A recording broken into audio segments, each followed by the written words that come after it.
برائے مہربانی ڈاکٹر سعید مکی کے چینل کو سبسکرائب کریں اور بیل آئیکن پہ کلک کریں۔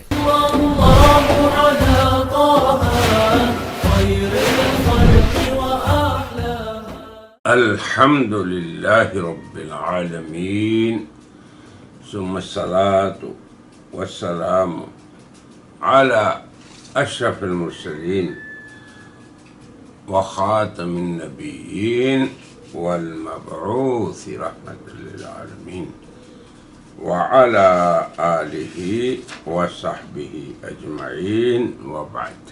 اعوذ باللہ من الشیطان الرجیم، بسم اللہ الرحمن الرحیم۔ وما آتاکم الرسول فخذوه وما نهاکم عنہ فانتہوا۔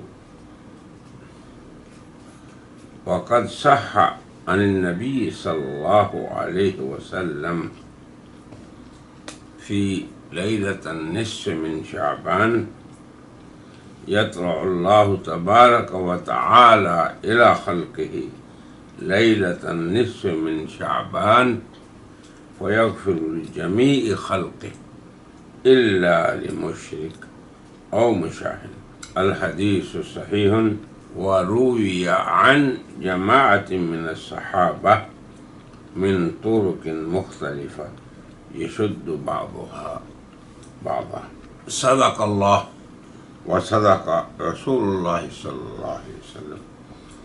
حضرات کرام، سامعین و ناظرین، آج ہم شعبان کی نصف سے شہر شعبان کی نصف، عربی میں کہتے ہیں نصف من شہر شعبان، یعنی 15ویں رات، اور ہمارے ملکوں میں جو شب برات کے نام سے مشہور ہے، کچھ اس کے بارے میں عرض کریں گے۔ سب سے پہلی بات جو اعظم المنکرات میں سے ہے ہمارے خطے کے لوگوں میں، کہ لوگوں کے ہاں شعبان کے شروع ہی سے پٹاخے، پٹاسیں، بارود اور وہ چیزیں جو بدبودار ہوتی ہیں اور روشنی پیدا کرتی ہیں، ظلمت والی روشنی، ان کا استعمال کثرت سے ہمارے ہاں ہوتا رہا ہے۔ شاید آج کل کم ہو گیا ہو رواج زمانہ کی وجہ سے۔ چاہیے یہ تھا کہ ہمارے لوگ اس منکر کو خوب بیان کرتے حتیٰ کہ ہمارے خطے کے لوگوں سے ماہ شعبان اور شب برات سے پہلے یہ منکر کلی طور پر ختم ہو جاتی، مگر اسے تو اللہ جسے توفیق دے وہی بیان کرتا ہے۔ ہمارے اہل علم حضرات اسی چکر میں مناظرے کرتے رہتے ہیں کہ اس رات کی فضیلت میں علمی طور پہ کیا وارد ہوا ہے، حضرت صلی اللہ علیہ وسلم کا کیا فرمان ہے، کون سی آیت سے ہم نے استدلال کرنا ہے اس کی فضیلت کے بارے میں۔ ایک فریق کا یہ عمل ہے اہل علم کا، دوسرا فریق اہل علم کا یہ ہے کہ جو ہی یہ ایام و لیالی آتے ہیں تو وہ پورا زور اس عمل پہ لگا دیتے ہیں کہ اس رات میں کوئی فضیلت نہیں، کوئی عمل نہ کیا جائے اور نہ اس رات کو اللہ کی عبادت اور ذکر سے اس کا احیاء ہو۔ اب یہ دو فریق جھگڑتے رہتے ہیں، اور ان ایام میں خصوصاً جن میں اللہ کی طرف سے وہ جیسے حدیث میں آتا ہے کہ تمہارے رب کے لیے نفحات ہوتے ہیں کوئی، یعنی جیسے اللہ تعالیٰ کی رحمت اس منعم حقیقی کی بندوں پر نعمت، عفو، رحمت، مغفرت، تو ان ایام سے آپ لوگ فائدہ اٹھائیں۔ ہمارا فائدہ اتنا ہے کہ ایک فریق رد میں اور دوسرا فریق اس بات میں، یہ نفی و اثبات کا سلسلہ جو ہے یہ ہمارے ہاں رہتا ہے۔ تو پہلا کام کہ یہ پٹاخوں، روشنیوں، پھل چڑیوں اور لہو و لعب پٹاسوں کی رات ہے، یہ بھی شدید منکرات میں سے۔ اور دوسرا کام یہ جو علمی طور پہ جھگڑے ہیں، یہ بھی منکرات میں سے۔ کیوں؟ یہ سمجھیں کہ جس باب میں نصوص شریعت میں اختلاف ہو، مثلا ایک امر میں فضیلت وارد ہے کہ اس رات کو یہ ہوتا ہے، یہ ہوتا ہے، یہ ہوتا ہے، بہت زیادہ اس میں مبالغہ کیا جاتا ہے، تو اس میں شک نہیں کہ مبالغہ کرنا یا ضعیف احادیث کو پیش کرنا یہ ایک طرف باعث اختلاف بنتا ہے، اور پھر اس باب میں صحیح احادیث بھی وارد ہیں، انہیں بیان کرنا تو گویا مختلف فی مسئلہ ہو گیا کہ فضیلت کتنی ہے۔ اس میں کسی کو انکار نہیں کہ کچھ بھی نہیں۔ میں نے خود اچھی طرح مجھے یاد ہے کہ حضرت حرم کے امام حرم مکہ میں شیخ سبیر اور وہ دونوں نماز پڑھاتے تھے تراویح کی، پرانی بات ہے 40-45 سال پہلے کی، عبداللہ خلیفی، انہوں نے بھی اس رات کی فضیلت میں مستقل ایک رسالہ لکھا۔ تو یہ کہ اس رات کی کوئی فضیلت نہیں، یہ اکثر غلط بات ہے۔ ہاں البتہ مختلف فی چیز یہ ہے کہ جتنی فضائل کی احادیث ہیں یہ سب بالکل لا شیء ہیں، نہیں، ایسی بات نہیں، اکثر ان میں سے ضعاف ہیں۔ اور فضیلت کے باب میں محدثین کے ہاں حدیثی کلیہ اور قاعدہ یہ ہے کہ اگر فضیلت کا باب ہو، عقائد کا نہیں، مسائل کا نہیں، تو اس باب میں ضعاف حدیث کثرت سے ہوں تو ان کو جمع کر کے اس عمل کو حسن کا درجہ حاصل ہو جائے گا، یہ معروف چیز ہے۔ تو کیا فائدہ کہ ایک منکر جس کا ہم نے شروع میں ذکر کیا اس پہ آپ زور نہ لگائیں، دوسرا منکر یہ ہمارے ہاں جو رواج ہے کہ اس شب برات میں کچیاں روٹی، پکی روٹی، کپڑے، لباس گویا کہ ہدیے دیے جاتے ہیں عزیز و اقارب کو، یعنی یہ ایسی چیزیں ہیں جن کا ورود نہ کتاب میں نہ سنت میں۔ خبر نہیں کہ ہمارے لوگ کیوں اپنے معاشرے پہ نظر نہیں رکھتے۔ ہمارے حضرت تھانوی رحمۃ اللہ علیہ، ان کی آپ کتابیں دیکھیں، تصانیف دیکھیں، وہ جب بات کرتے ہیں تو ایسے پتہ چلتا ہے کہ جیسے وہ پنجاب کے لوگوں سے مخاطب ہیں، وہاں کی رسمیں یو پی کے لوگوں سے مخاطب ہیں، وہاں کے رسوم و رواج، بنگال کے بدعات و خرافات، یہ نظر ہونی چاہیے ایک عالم کی ثاقب روشن، کہ وہ یہ دیکھے کہ جس مسئلے میں امت میں اختلاف ہے اس سے مخرج کیا ہے، نکالنا اسے کیسے ہے۔ تو مختصر یہ ہے کہ اس رات میں کوئی مقرر اور معین عبادت ہرگز نہیں، یہ بات یاد رکھیں۔ عقائد، عبادات اور یہ امور اسلام کے اندر اس کا مرجع شارع علیہ السلام۔ اب شارع علیہ السلام سے اخذ کرنے والے حضرات صحابہ، ان سے تابعین اور اتباع تابعین، اس رات کے بارے میں کوئی شخص اس کا انکار نہیں کر سکتا کہ حضور سے لے کے حضرات صحابہ، صحابیات، تابعین، اتباع تابعین، اس کے بعد کے لوگ ہمارے دور تک اس میں انفرادی عبادت کرتے رہے، بلکہ بعض حضرات احیاء لیلۃ النصف شعبان بھی کرتے رہے، مگر اس کی دعوت عامہ دینا، اس کے لیے جتھے بنانا، جماعتیں بنا کے روانہ ہونا، ایسی چیز ہے۔ مقصد ہر فرد کی اصلاح اور اس کو تیار کرنا ہے اللہ کی رحمت کو قبول کرنے کے لیے، جو ہر شخص کے لیے اس کی طرف متوجہ ہوگی اس کے اخلاص اور عمل کی وجہ سے۔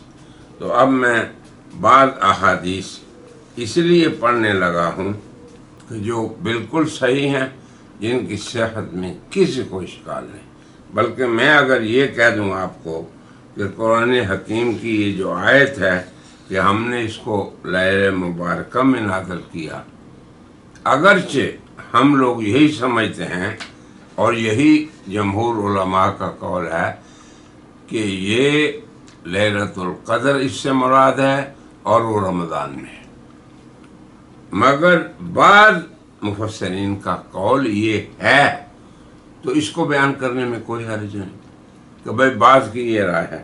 حضرت اکرمہ ان کے ہاں یہی ہے کہ یہ شعبان کے نصف شب، جسے آپ کہتے ہیں لیلۃ النصف، یہی شب برات۔ تو حضرت اکرمہ کا قول اگرچہ جمہور علماء کی رائے کے خلاف ہے اور اس سے مراد لیلۃ القدر ہے، شب قدر جسے کہتے ہیں، اور جو رمضان میں آتی ہے، مگر اس قول کے ذکر کرنے سے کوئی بات لازم نہیں آتی۔ جو لوگ قوی رائے رکھتے ہیں ان کو بھی زیادہ تکلیف نہیں ہونی چاہیے۔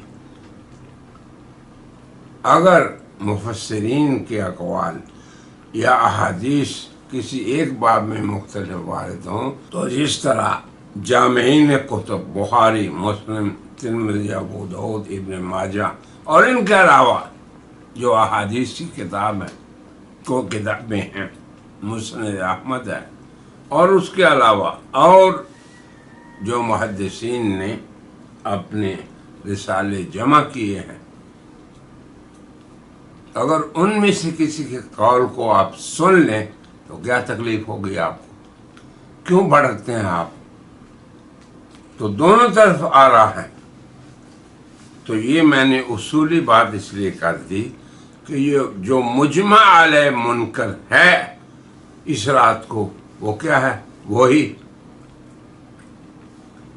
اسلحہ بارود کی رات، وہی کھانے پینے اور اس کے اہتمام کی رات، روشنیوں کی رات، ان پہ تو کسی کا انکار نہیں رہا۔ یہ کہ اس رات کی فضیلت میں جو صحیح حدیث آئی ہیں، جو راجح قول ہیں اور جمہور علماء کی رائے ہے، اسے بھی آپ بیان کر دیں، اور اگر جو جمہور کے خلاف لوگ ہیں اسے بھی بیان کر دیں، کوئی حرج نہیں۔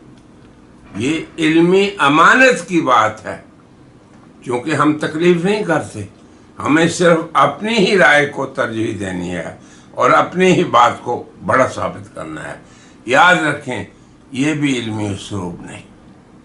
علمی اسلوب یہ ہے کہ دیانتداری سے اس باب میں جو وارد ہے اسے آپ عوام کے سامنے، احباب کے سامنے، طلباء کے سامنے پیش کر دیں۔ یہ ہے وہ اسلوب جسے اور اہل علم کو اختیار کرنا چاہیے اس باب میں، یعنی شب برات کے بارے میں اور دیگر وہ ابواب جہاں پہ مختلف اقوال وارد ہوں، احادیث وارد ہوں، مفسرین کی آراء مختلف ہو جائیں۔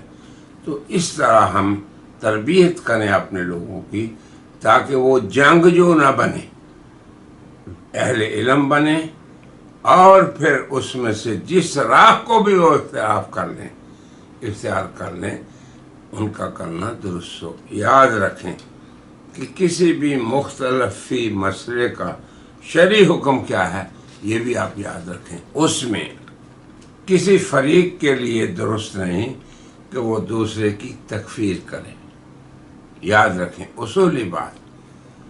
دوسری بات، اس میں کسی فریق کے لیے درست نہیں کہ وہ دوسرے کی تضلیل کرے، گمراہ کرے اسے۔ تیسری بات، مختلف فی مسئلے میں جس میں مختلف اقوال شارع سے وارد ہیں، اس کا تیسرا حق یہ ہے کہ اس میں کسی کی تفسیق نہیں کر سکتے آپ، کسی کو فاسق و فاجر یا غلط نہیں کہہ سکتے۔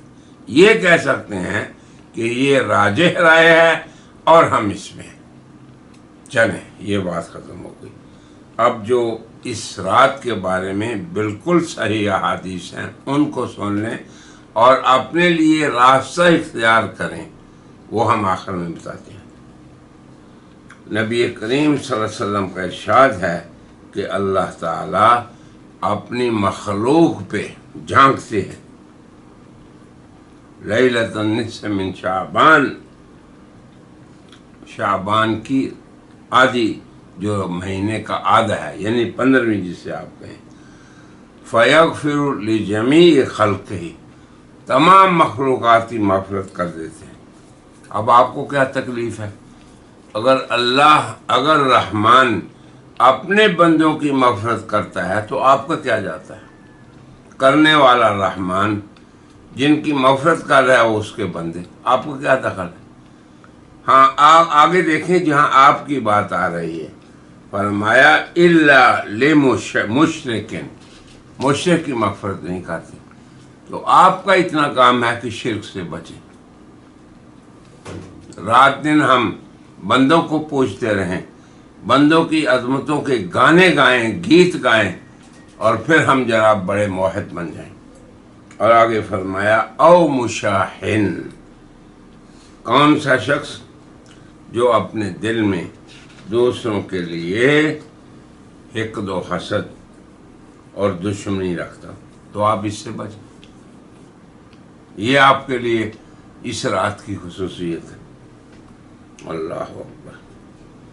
حضرت ابوبکر صدیق سے یہ روایت ہے، حضرت معاذ سے یہ روایت ہے، عبداللہ ابن عمر سے ہے، ابو موسیٰ اشعری سے ہے، ابو ہریرہ سے۔ اب آپ دیکھیں کہ اتنے، اور حضرت عائشہ سے بھی ہے، تو یہ سب اس روایت کو روایت کر رہے ہیں۔ اب آپ دیکھیں کتنی مضبوط روایت ہے، تو آپ اس میں عمل کریں۔ اس رات توبہ کریں شرک سے، مخلوق کی تعظیم اسے اختیار کرنے سے، اور اللہ کے بندوں میں سے کسی کے لیے بھی آپ اپنے دل میں دشمنی نہ رکھیں۔ اب اسی طرح اور بھی سن لیں، ماذا صح عن النبی صلی اللہ علیہ وسلم ان الدعاء یستجاب فی 5 لیال، کہ دعا 5 راتوں میں مستجاب ہے، جن میں سے ایک جمعے کی رات، ایک عید الاضحیٰ کی رات، ایک عید الفطر کی رات، ایک رجب کی پہلی رات، اور پھر چھٹی چیز کیا ہے؟ رمضان کی، شعبان کی 15ویں رات۔ یہ امام شافعی رحمہ اللہ کتاب الام میں انہوں نے تصریح فرمائی۔ اب آپ دیکھیں، ائمہ کو آپ سب مانتے ہیں، سب اہل سنت کے امام جو ہیں، خصوصاً ائمہ اربعہ، ابو حنیفہ، مالک، شافعی، احمد بن حنبل، وروی عن عمر بن عبد العزیز۔ اب آپ دیکھیں، اگر اہتمام نہ ہوتا حضرات صحابہ میں اور تابعین میں تو یہ باتیں کہاں سے نقل ہوتی؟ یہ تعامل ان کا، یہ ہمارے لیے بڑی دلیل ہے۔ انہوں نے اپنے بصرہ میں اپنے گورنر کو لکھا، علیک باربع لیال من السنہ، سال کی 4 راتوں کا اہتمام کرو، فإن اللہ یفرغ فیہن الرحمہ، یفرغ فیہن الرحمۃ افراغا۔ اب آپ دیکھیں، اللہ کے نفحات دیکھیں، اس کی رحمتوں کا بہاؤ دیکھیں۔ مگر ہمیں رحمت نہیں چاہیے، ہمیں تو جھگڑے چاہیے، برتری چاہیے، غلبہ چاہیے اپنے مخالفین پہ۔ 4 راتوں میں سال کی اس کی رحمت اللہ خوب بندوں پہ افراغ کرتا ہے، بہاتا ہے۔ رجب کی پہلی رات، شعبان کی 15ویں رات، عید الفطر اور عید تھا۔ المہم، حضرت اسامہ ابن زید رضی اللہ عنہ فرماتے ہیں قلت یا رسول اللہ لم ارک تصوم من شہر من الشہور ما تصوم من شعبان، کہ آپ کو دیکھا آپ کسی مہینے میں اتنے روزے نہیں رکھتے جتنے کہ شعبان میں رکھتے ہیں۔ تو کیا فرمایا آپ نے؟ وَهُوَ شَهْرٌ تُرْفَعُ فِيهِ الْأَعْمَالُ إِلَى رَبِّ الْعَالَمِينَ، مہینہ یہ جس میں اللہ کے سامنے بندوں کے اعمال پیش ہوتے ہیں۔ اب اس سے کسی کو انکار ہے؟ کسی کو بھی نہیں۔ وَأَحَبُّ أَن يُرْفَعَ عَمَلِي وَأَنَا صَائِمٌ، نسائی نے اسے روایت کیا۔ اسی طرح حضرت عائشہ کی روایت ہے، وہ بھی اسی باب میں ہے کہ رسول اللہ صلی اللہ علیہ وسلم بہت روزے رکھا کرتے تھے۔ تو آپ سے پوچھا گیا، بلکہ میں نے پوچھا اس کی وجہ، تو آپ نے فرمایا ان یکتب فیہ علی کل نفس میتہ تلک السنہ واحب ان یاتی اجلی ان یاتینی ان اللہ یکتب فیہ علی کل نفس میتہ تلک السنہ۔ تو میں یہ چاہتا ہوں کہ ان یاتینی اجلی وانا صائم۔ اسی طرح جب پوچھا گیا آپ سے کہ ان شعبان لمن احب الشہور الیک، بڑا محبوب مہینہ ہے، حضرت عائشہ نے پوچھا تو فرمایا انہ لیس نفسا تموت فی سنۃ الا کتب اجلها فی شعبان، بھی شعبان میں اس کی اجل لکھی جاتی ہے جسے سال میں فوت ہونا ہے۔ تو میں یہ کہتا ہوں اللہ ینسخ اسمی الا وانا صائم، کہ میرا نام جب نسخ ہو تو میں روزے دار۔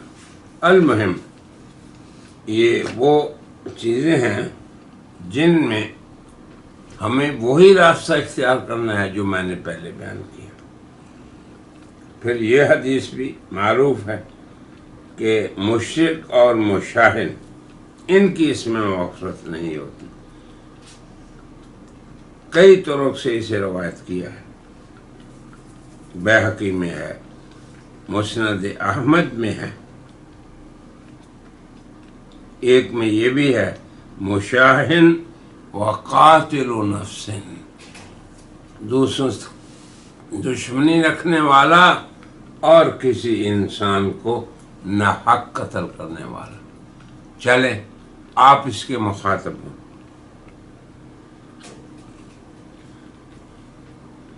تو اس قدر کثرت سے اس باب میں جو احادیث وارد ہیں اور جن اعمال سے منع ہونے میں احادیث وارد ہیں ان سے روکیں بس۔ ما آتاکم الرسول فخذوہ،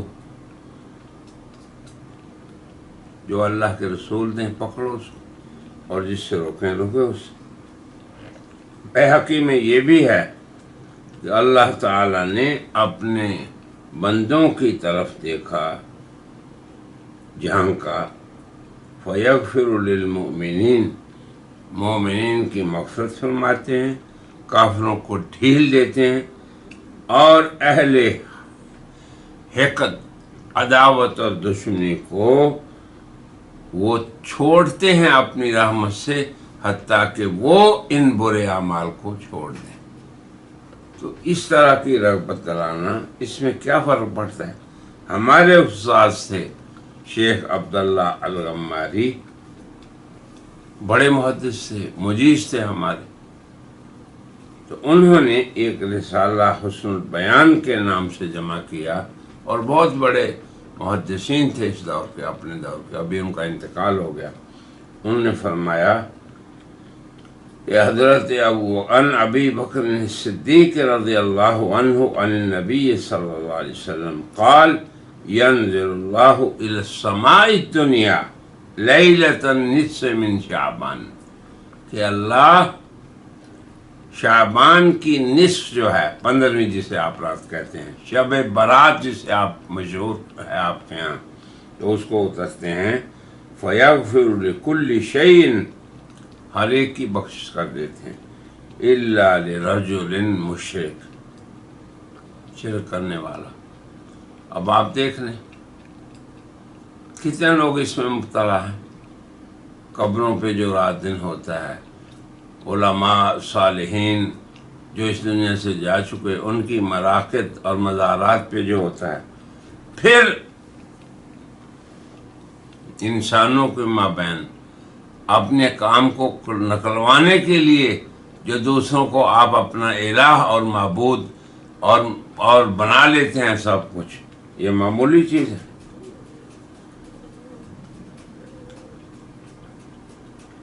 بہرحال جو چیزیں اس رات کے اندر وارد ہوئی ہیں، ایک یہ بھی حدیث حضرت عائشہ رضی اللہ عنہ سے وارد ہے کہ رسول اللہ صلی اللہ علیہ وسلم اس رات کو بقیع میں گئے اور اللہ سے یہ دعا کر رہے تھے، اور میں بھی پیچھے چلی گئی، تو مجھے آپ نے فرمایا کہ عائشہ کیا تم یہ سمجھتے ہو کہ اللہ اور رسول تم پہ ظلم کریں گے، یعنی تمہارا حق جو ہے وہ کسی اور کو دے دیں گے، الی آخری۔ تو اب اس کے اندر یہ بات ہے کہ جو جائیں رات کو اسی طرح جائیں جیسے رسول اللہ تشریف لے گئے تھے، کسی کو خبر نہیں ہوئی۔ تو آپ اس رات میں انفرادی طور پہ قبرستان میں بھی جا کے دعا کریں، انفرادی طور پہ نفلیں پڑھیں، قرآن کی تلاوت کریں، خیرات کریں، صدقہ کریں، جو بھی عمل کرنا ہے کریں، اور پھر خاص دعائیں، خاص طریقے سے نماز، یہ کچھ بھی وارد نہیں۔ اب آپ دیکھیں کتنی سیدھی بات ہے، اور ہم پھر اس رات کو سب سے پہلے جھگڑوں میں نہ گزاریں۔ نمبر 2، جو چیزیں بالاجماع منکر ہیں وہ نہ کرنے دیں اپنے گھروں میں، نہ ہونے دیں اپنے محلوں میں، نہ اپنی مساجد میں، نہ اپنے معہد میں، وہ نہ ہونے دیں۔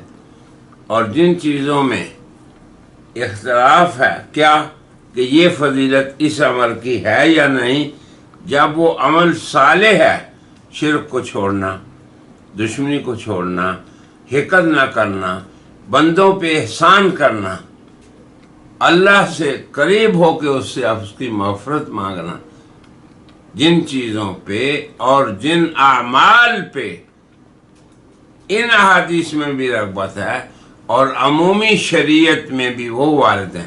جیسے میں ایک اور بات ذکر کر دیتا ہوں، 15ویں رات جیسے میں نے عرض کیا ایسے گزاریں آپ، پھر دن کو روزہ بھی رکھ لیں، کوئی حرج نہیں، کوئی ممانعت نہیں، اور وہ ایام بید میں سے بھی ہے، لیالی بید میں سے، سفید راتیں جہاں پہ روشن خوب سورج ہوتا ہے، مگر ان چیزوں کو فرض نہ سمجھیں، واجب نہ جانیں، اور جو آپ کر رہے ہیں اسے یہ سمجھ کے کریں کہ یہ جائز ہیں، سنت سمجھ کے نہ کریں۔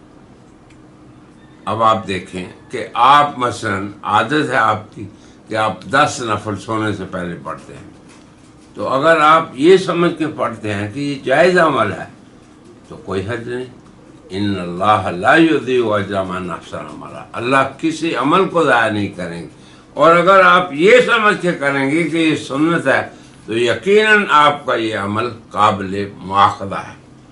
بس میں یہی کہنا چاہتا ہوں کہ سب سے پہلے ان میں جو منکرات متفق علیہ ہیں ان پہ رد کریں، علماء حضرات ان پہ زور لگائیں، اپنے محلوں، مسجدوں، گھروں، اپنے گھروں میں بھی زور لگائیں۔ نمبر 2، پھر اس رات کے احیاء کے بارے میں اگر کوئی شخص احیاء کرتا ہے تو انفرادی طور پہ کرے، ہمیں کوئی اعتراض نہیں، اور کسی کو بھی اعتراض نہیں ہونا چاہیے۔ اس کے لیے جماعت اور جتھے بنانا یہ ہرگز درست ہے، ہرگز جائز نہیں۔ اور کسی نے قبرستان جانا ہے تو وہ بھی اسی طرح جائے جیسے رسول اللہ کا جانا ثابت ہے۔ نتیجہ کلام یہ ہے کہ معروف کے اندر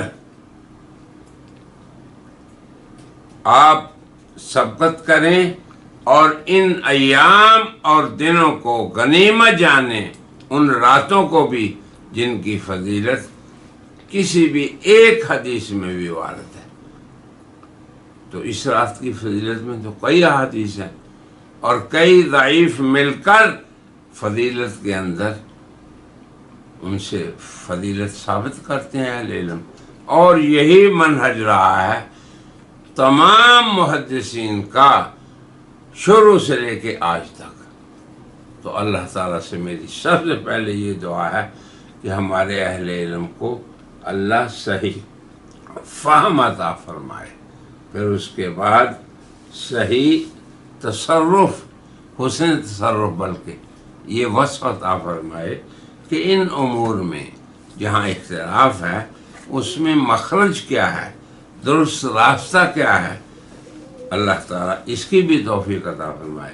اور عام مسلمانوں کو جو بیچارے بے قصور ہیں اور وہ لوگ ہمارے علماء ہی کی بات سنتے ہیں، ان سے بھی یہ گزارش ہے کہ اس 14ویں کی رات، 15ویں کی رات کو جو بھی آپ کرنا چاہیں، عمل صالح، عبادت، نوافل، قرآن کی تلاوت، احسان، رشتہ داروں پہ، اپنے اقربا پہ، جو بھی کرنا چاہیں کریں، مگر اسے فرض، واجب اور آج کی رات کی سنت یہ نہ کہیں۔